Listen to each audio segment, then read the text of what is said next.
Hello everyone, চলে এসেছি আরেকটি মিনি ব্লগ নিয়ে। যদিও ব্লগটা আপলোড করতে একটু লেট হয়ে গেল।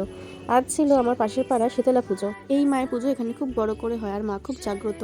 কেউ কিছু চাইলে মা সেটা পূরণ করে। দেখো এখানে কত লোক এসেছে পুজো দিতে। আর এখানে চিপস করে দিয়ে একটা ঝাড়বাতিও করা হয়েছিল। আর এখানে মা আসার আগেই কত লোক বাতাসা ছড়ানো শুরু করে দিয়েছে। এই পুজোয় যেদিকেই তাকাবে সেই দিকেই বাতাসা ছড়ানো দেখতে পাবে। এবার তোমাদের একটু দেখায় আমাদের মাকে কেমন করে আনা হয়। এই একজন ব্যক্তি মাকে মাথায় নিয়ে সারা রাস্তা হাঁটতে হাঁটতে আসে, আর পেছনে সবাই মাকে হাওয়া করতে করতে আর ফুল ছড়াতে ছড়াতে নিয়ে আসে। মা আসার সময় এখানে লোকের এত ভিড় হয় যে এখানে খুব ভালোভাবে পুলিশ প্রোটেকশনও দেওয়া হয়। এই দেখো মা এখানে চলে এসেছে, তোমরা একটু দেখে নাও মা কেমন করে আসলো।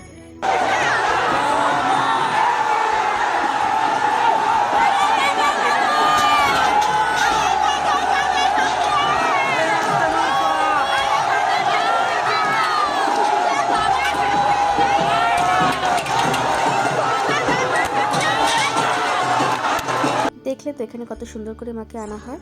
মা এখানে ঢুকে যাওয়ার পরে আরও সবাই অনেক অনেক বাতাসা ছড়ানো শুরু করে। এই পুজোতে সবাই এত বাতাসা ছড়ায় যে পুরো রাস্তা সাদা হয়ে যায়, এক ফোঁটাও পা ফেলার জায়গা থাকে না।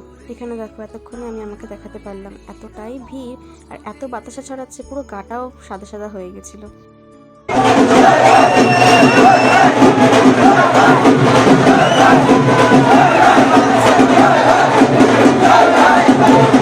দেখলে তো মা আসার পরে সবাই এইভাবে আনন্দ আর নাচানাচি করে।